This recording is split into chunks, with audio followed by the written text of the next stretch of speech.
I'm just going to explain what this is. So I have a very sweet friend, and her name's Georgia, and she owns the most fabulous bead store in New Orleans called the Bead Place. If you are ever in New Orleans, you have to stop into Georgia's store. It is like nothing I've ever seen before. I've been in her store, and it is amazing. Now, George is very, very creative, and she comes up with all kinds of really super cool ideas. And I contacted her yesterday and I said, I absolutely love what you're doing. And she's like, go for it, have some fun with it.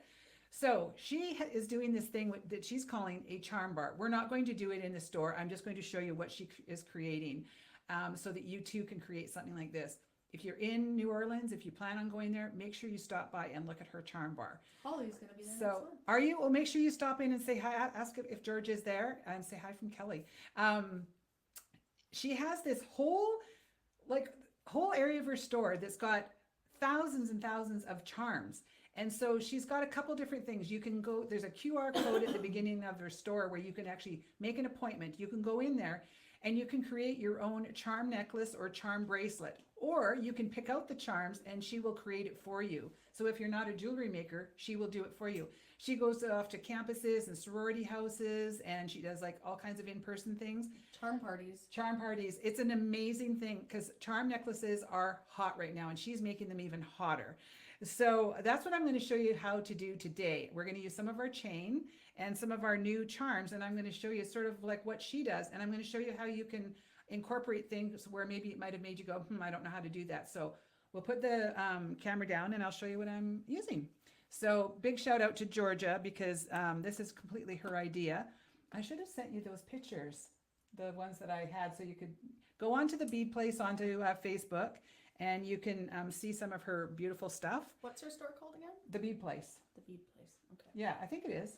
Jan Hawk is having trouble finding her on Google Maps. Can you go on to Google yourself? I'm just want to make sure I'm calling it is it the Bead Place or is it the Bead Shop? The beads, just bead store. Bead shop? Just do bead store in New Orleans, and then I'll tell you because I might have given her the wrong name, and I apologize if I did that. Yeah, it's called the Bead Shop. Yes, it's the Bead Shop, and it's right on Magazine Street. It's 4612 Magazine Street. And did I call her the Bead Place? It's the Beach. I apologize, Georgia. I am a bad friend. It's the Bead Shop. I have another friend, Abby, who has the Bead Place, so I get them confused sometimes. But she's awesome. She has wonderful staff. They're really creative, and it was her mom's store, and so it's been around for a long time. And Georgia's been running it for years and years and years, and now she owns it, and so it's been around forever. And they have a lot of stuff. Like there is stuff hanging from the ceiling in there. There's so much. So we're going to create a fun little charm sort of necklace here today.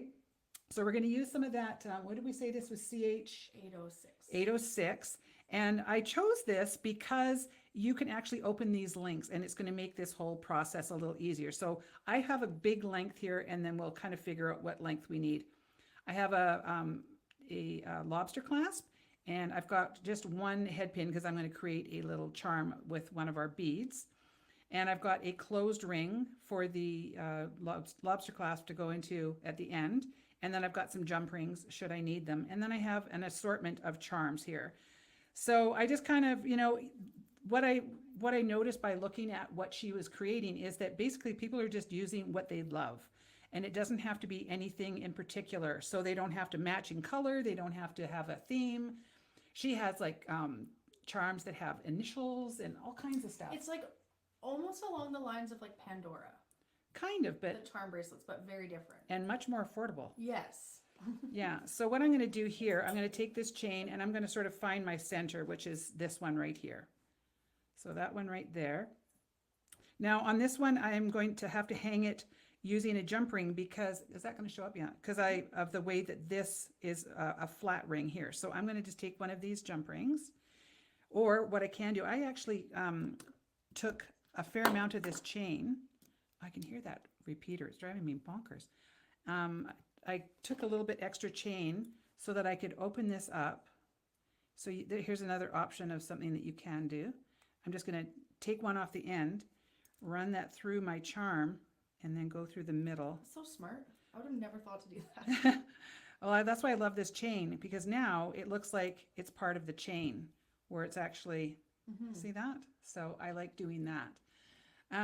So now I'm going to start adding the other things here. So I want to make sure that I'm watching where my links are going. So I think, so there I can sort of see all of them. So my next one is going to go, what do you think, Savannah? Yeah. Like there, I'm personally, I like them a little closer together, but that's right personal, there, yeah. there. That's So, just a personal preference. so that's 3 over and that's 3 over. You know, and the good thing is that you can always change them.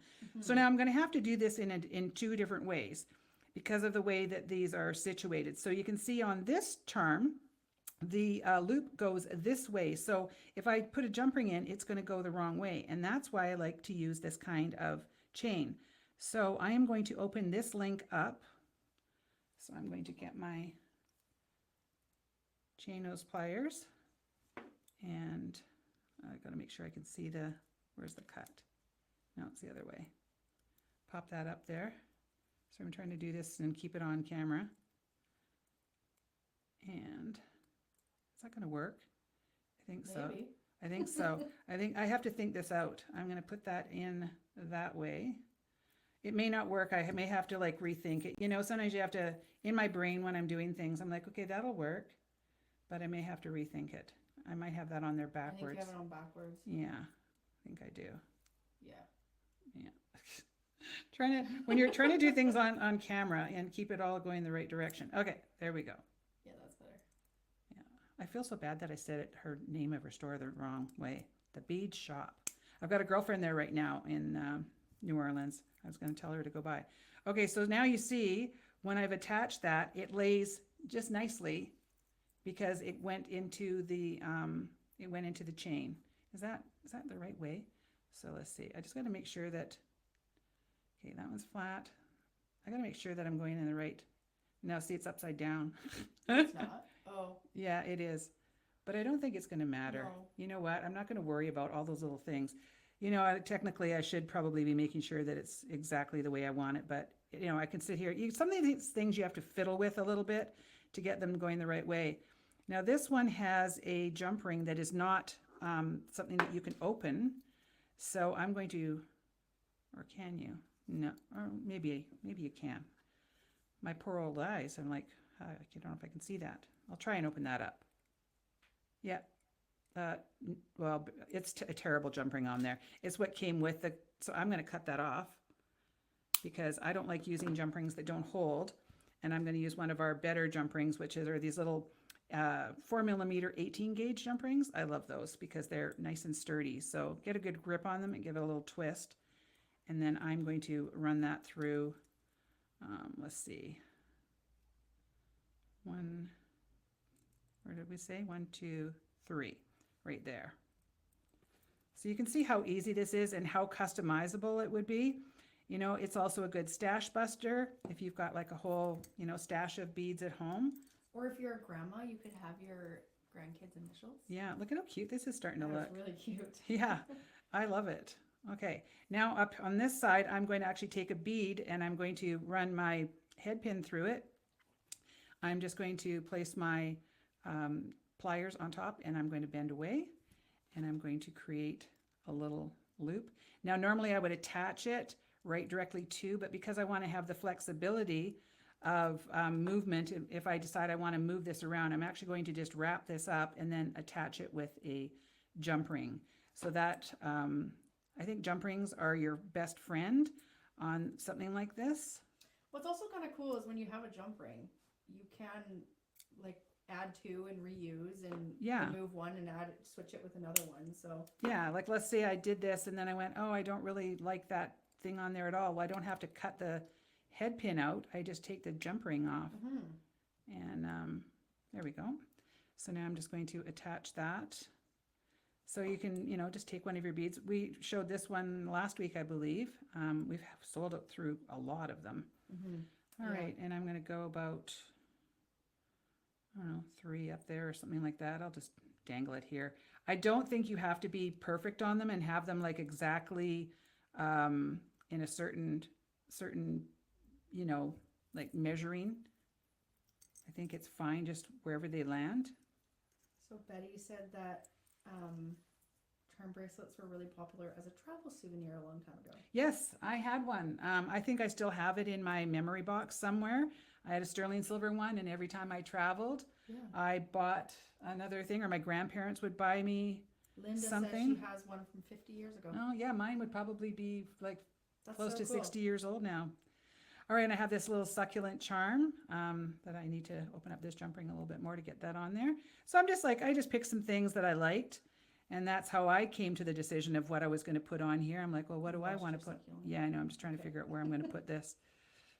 Yeah, so I'm going to put that there. So anything that you like, you know, so this is just a modern day kind of thing.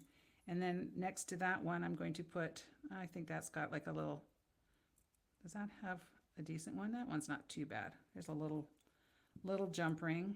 I'll see if I can open up that one. I love those little flowers. I do too. So we showed these ones a couple weeks ago. And then let's see, 1, 2, just trying to get these, there we go. So one of the things that I was, when I was sort of running through how I was going to do this, I said to Savannah, I would think that the best place to have your charms starting would be around the nape of your neck, or like the side of your neck. You don't want them behind your neck. Mm-hmm. So when you're thinking about where to start, you may want to measure yourself. So if you're making this for a little girl or something, you may want to tighten this up a little bit and not have quite so much of a gap. And this may not even sit nicely on me. So I'm just showing you what it's going to look like now, and you may have to, you know, rethink the whole you know, measurement in between. Try to get those, there we go. This is just a little star that I have. And then I'm going to turn this over because I'm right-handed, so I want to have my lobster clasp on my right side. So just to make life easy, I'm going to use a jump ring on the end. You can maybe get that through the end, but I don't want to fight with that. So I'll just use a lobster clasp and a jump ring and attach that. Now, if you were, this is going to probably be too long because I think this is going to be way too long. I never even thought about it. Hang on one sec. I'm just going to try it. Is that going to be way too long? No, I wouldn't go any shorter, actually. All right. So I would probably, like, you know, about 18 inches is about where I would go. You wouldn't necessarily want this short, but now the younger girls might want to wear it shorter. I don't know. Everybody has their own comfort. Tessa would wear it as a choker. Yeah, she would. Oh gosh, I can't get my, come on, there we go. Get that to work. And so I'm just adding another jump ring. Now you don't even need to do that because this is a big enough loop, but I think when you're creating necklaces, it looks nice to have a start and a finish. And I think by ending this like this, it gives it a really nice finish. You know that you've got like two nice ends versus just using the chain there as your end. So if you want to turn that around, I think it might be too big, but we'll just put it on there. See, yeah, you could go a little shorter. A little bit shorter, but I mean, no. See how cute those are? That's adorable. Yeah. And you could add fun. so many more charms too. Yeah. So super fun. Thank you, Georgia, for such a fabulous idea, for letting me talk about how wonderful you are and your store is, and your creativity just abounds. But if you've got a bunch of things kicking around and you want to create something fun, try this. It's the newest, latest, greatest thing. And if you are in New Orleans, please stop into the bead shop and say hi from Kelly, because she's there a lot and she's absolutely lovely and wittier than heck.